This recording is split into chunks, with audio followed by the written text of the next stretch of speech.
Hi friends, welcome back. അപ്പം ഇന്നത്തെ recipe അടിപൊളി ലിവർ ഫ്രൈ ആണ്.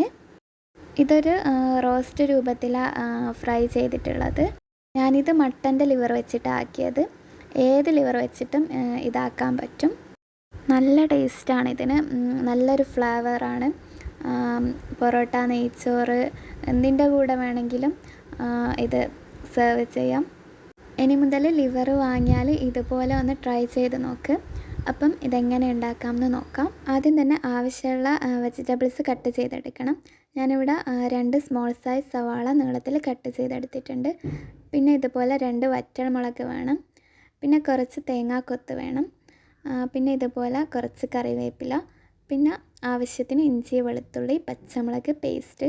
ഇനി ഫ്ലെയിം ഓൺ ചെയ്ത് ഒരു കുക്കർ വെച്ച് കൊടുക്കണം. അതിലത്തേക്ക് 1 ടേബിൾ സ്പൂൺ ഓയിൽ ഒഴിച്ച് ചൂടാക്കാം. പിന്നെ ഇതുപോലെ കട്ട് ചെയ്ത് വെച്ച സവാള പകുതി കുക്കറിൽ ആഡ് ചെയ്യണം. ഇനി ഇത് മിക്സ് ചെയ്ത് കൊടുക്കാം. ജസ്റ്റ് ഒന്ന് സോട്ട് ചെയ്തെടുക്കാം. പിന്നെ ഇതുപോലെ ഇഞ്ചി, വെളുത്തുള്ളി, പച്ചമുളക് പേസ്റ്റ് ചേർത്ത് കൊടുക്കണം. അപ്പം അതും കൂടി ചേർത്ത് നല്ലപോലെ മിക്സ് ചെയ്തെടുക്കാം. ഇതിൻ്റെ ഒരു റോ ടേസ്റ്റ് മാറുന്നത് വരെ മിക്സ് ചെയ്തെടുക്കണം. ഇതൊന്ന് സോട്ടായി കഴിഞ്ഞാൽ ഇതിലത്തേക്ക് പൊടികൾ ചേർത്ത് കൊടുക്കാം. ആദ്യം തന്നെ 1/4 ടീസ്പൂൺ മഞ്ഞൾപ്പൊടി, പിന്നെ 2 ടീസ്പൂൺ മല്ലിപ്പൊടി, പിന്നെ 3 ടീസ്പൂൺ കാശ്മീരി മുളക് പൊടി ചേർക്കുന്നുണ്ട്. സാദാ മുളക് പൊടിയാണെങ്കിൽ 1 ടീസ്പൂൺ മതി. പിന്നെ ഇതുപോലെ 1 ടീസ്പൂൺ ഗരം മസാലയും കൂടി ചേർത്ത് കൊടുക്കാം. എന്നിട്ട് ഇത് നല്ലപോലെ മിക്സ് ചെയ്തെടുക്കണം. ഇതിൻ്റെ റോ ടേസ്റ്റ് മാറുന്നത് വരെ മിക്സ് ചെയ്തെടുക്കാം. പിന്നെ ഇതിലത്തേക്ക് ലിവർ ആഡ് ചെയ്ത് കൊടുക്കണം. എന്നിട്ട് നല്ലപോലെ മിക്സ് ചെയ്തെടുക്കാം. എല്ലാ ഭാഗത്തും മസാല സ്പ്രെഡായി കഴിഞ്ഞാൽ ഇതിലത്തേക്ക് ആവശ്യത്തിന് ഉപ്പ് ചേർത്ത് കൊടുക്കണം. എന്നിട്ട് വീണ്ടും നന്നായിട്ട് മിക്സ് ചെയ്തെടുക്കാം. പിന്നെ അടിയിലൊന്നും പിടിക്കാണ്ട് നിൽക്കാൻ ഇതിലത്തേക്ക് കുറച്ച് വെള്ളം ഒഴിച്ച് കൊടുക്കുന്നുണ്ട്. 1/2 കപ്പോളം ഒഴിച്ച് കൊടുക്കാം. എന്നിട്ടിത് ഒന്ന് മിക്സാക്കിയിട്ട് കുക്കർ മൂടി വെച്ച് കൊടുക്കണം. ഞാൻ ലോ ടു മീഡിയം ഫ്ലെയിമിൽ 3 വിസിൽ വെക്കുന്നുണ്ട്.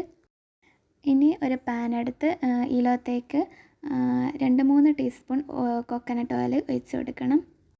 എന്നിട്ട് ഇതിലത്തേക്ക് 1/2 ടീസ്പൂൺ വലിയ ജീരകം ചേർത്ത് കൊടുക്കാം. പിന്നെ 1/4 ടീസ്പൂണിനും കുറവാണ്, കുറച്ച് ഉലുവ ചേർത്ത് കൊടുക്കുന്നുണ്ട്. പിന്നെ തേങ്ങാക്കൊത്തും കൂടി ചേർത്ത് കൊടുത്ത് നന്നായിട്ട് മിക്സ് ചെയ്തെടുക്കണം. ഇത് ജസ്റ്റ് ഒന്ന് കളർ മാറിക്കഴിഞ്ഞാൽ ഇതിലത്തേക്ക് വറ്റൽമുളകും കറിവേപ്പിലയും ചേർത്ത് കൊടുക്കണം. എന്നിട്ട് ഇതൊന്ന് മിക്സായി കഴിഞ്ഞാൽ ഇതിലത്തേക്ക് സവാള ചേർത്ത് കൊടുക്കാം. ബാക്കിയുള്ള സവാളയും കൂടി ചേർത്ത് കൊടുത്തിട്ട് മിക്സ് ചെയ്ത് എടുക്കണം. സവാള നന്നായിട്ട് സോട്ടായി കിട്ടണം. കളറൊന്ന് മാറി ഒരു ബ്രൗൺ ഷെയ്ഡ് കളറായിട്ട് കിട്ടണം. ഈ ടൈമിൽ വേവിക്കാൻ വെച്ച മട്ടന് ചേർത്ത് കൊടുക്കാം. ലിവർ ഇതിലത്തേക്ക് ചേർത്ത് കൊടുക്കാം. എന്നിട്ട് അതിലത്തുള്ള വെള്ളമില്ല അതൊന്ന് കുറുക്കി വറ്റിച്ചെടുക്കണം.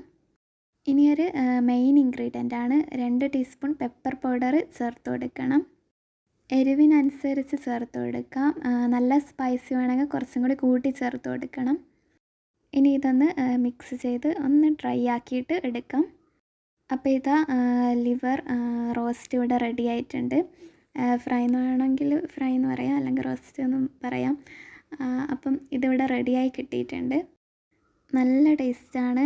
പൊറോട്ട, ഗീ റൈസ് എന്തിൻ്റെ കൂടെ ആണെങ്കിലും നല്ല കോമ്പിനേഷനാണ്. അപ്പം ലിവർ ഇഷ്ടമുള്ളവർ മസ്റ്റായിട്ട് ട്രൈ ചെയ്ത് നോക്ക്. ഇത് വെറുതെ തന്നെ കഴിക്കാനും അടിപൊളി ടേസ്റ്റാണ്.